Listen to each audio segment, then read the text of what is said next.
And we're back with Doug Andrews and Richard Sanders talking about what to do if you think your doctor made a mistake. Could it be?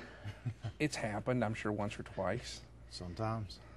So everybody makes a mistake. What happens? I mean, theirs obviously carries a little more weight. Sure. What do you do first? That first thing you hate is when a surgeon says, oops. Sure. And unfortunately, under the tort reform, though, that oops may not actually mean anything. But we can get into that a little later.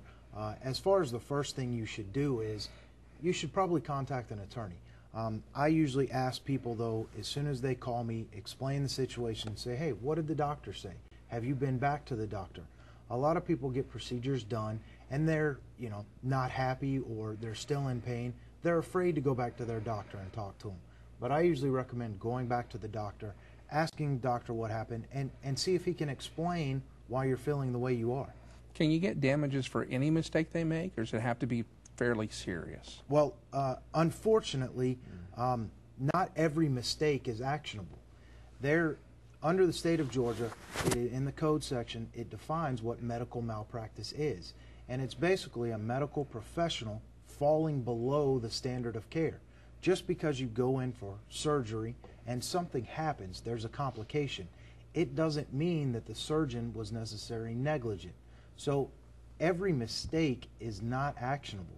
And unfortunately, or fortunately, depending on what side you're on, the majority of calls I get for injuries and complications from surgeries are not actionable. There's not anything we can do about it. I had a case where the doctor was doing a bariatric surgery on a very obese person, and the splenic vein was nicked in the process, and the patient wound up dying.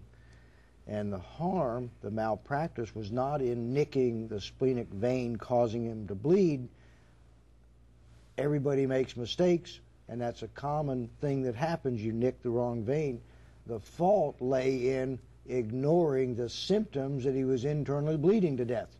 So it wasn't the simple negligence, it was a failure to recognize the negligence that he had committed and allowing his condition to worsen, worsen, worsen without determining why. So the simple negligence wasn't the problem of nicking the vein, it was failure to correct the problem. Something like that takes a while, I imagine. Yeah, about 12 hours. From closing him up to when he passed away? And how do you usually prove medical malpractice? Well, the thing, and most law firms have them, is usually when someone calls, I'm a lawyer, I'm not a doctor. I've got a basic working knowledge, and so I can listen to what people are saying, and I can pick out, okay, this seems to be an issue, this seems to be a little fishy. And like I said, a lot of law firms have legal nurse consultants or someone that they consult with in the medical field to give it that first overlook, give it that first glance and say, hey, something doesn't sound right here. Maybe we need to send this to someone else. That's where it comes in with proving the malpractice. Usually law firms will send it off to an expert who's someone in that field, and they will determine if, in fact, after looking at the records, that doctor or that physician fell below the standard of care. It's hard to get an attorney to go after another attorney. Is it hard to find a doctor to go after another doctor? It is. Or should I say in the same town? It sometimes is very difficult. But when Richard mentions that when we get these calls or inquiries about a case, we try to look at it from a practical perspective. What would a person on the jury think about those circumstances? Just because somebody didn't get the result they wanted or they died in the surgical procedure does not mean there was wrong committed by that physician. He may have done all he could. The person's there because there's a problem in the first place. So you have to look at what are the circumstances. If the person was warned through full disclosure and informed consent that this is a risky procedure, whatever it is. They don't guarantee outcomes. Lawyers don't either. Car mechanics don't, that they can diagnose and fix a problem. So it's not just that there was a bad result. There has to be some fault that is outside of what you would expect a doctor to be able to do, and ordinary negligence doesn't count. Who pays for these medical experts to review the files before you even have an opportunity to file a suit? Well, It generally just depends between the lawyer or the victim that was injured. A lot of law firms, like I said, they will take a once-over look at it. They will hand it to someone on their staff or someone that they consult with regularly to determine if that was something the law firm can invest in. And if it is a case that they determine there seems to be something there, then the law firm generally foots that bill for the expert, and then when an award or a settlement is given, the law firm will recoup that amount that they spent on the expert. So who doesn't pay up front? That would be the doctor or his insurance carrier.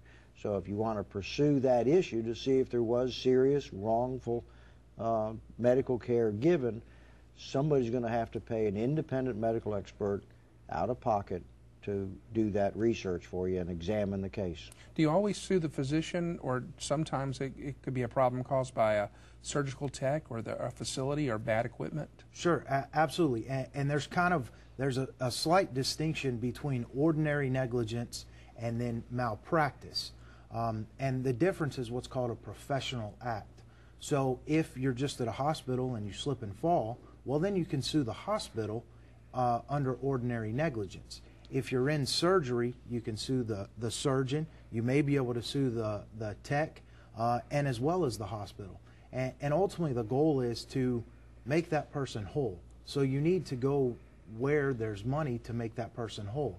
If it's just a surgery tech, she may not have an insurance policy under her own unless she's covered under the hospital's liability policy. And how do contingency fees differ in medical malpractice as opposed to some other kind of? Well, in most negligence actions, in most contingency fees, they're fairly similar.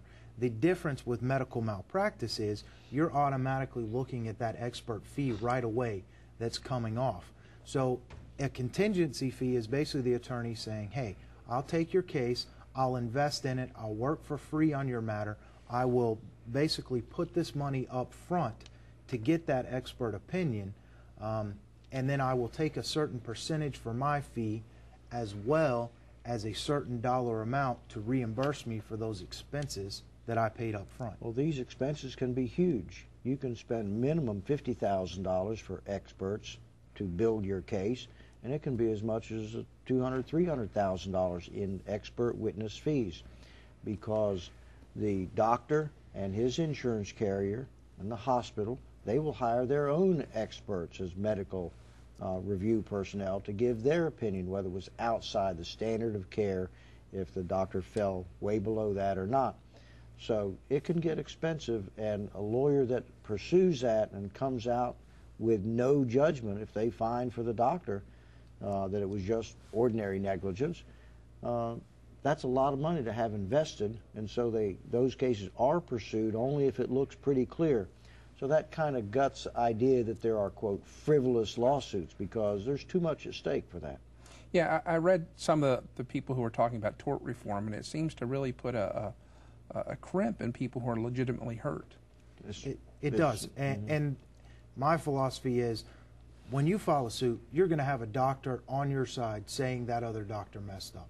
I think that does away with frivolous lawsuits right there. If some other doctor is going to come forward and say this doctor fell below the standard of care, I mean, I don't know how you argue that. And we've had cases where we've had a doctor review it at some expense, and they've said, no, it's not a sufficient case. The doctor's not going to go out on a limb because he knows his peers will get the word out that he's not telling the truth.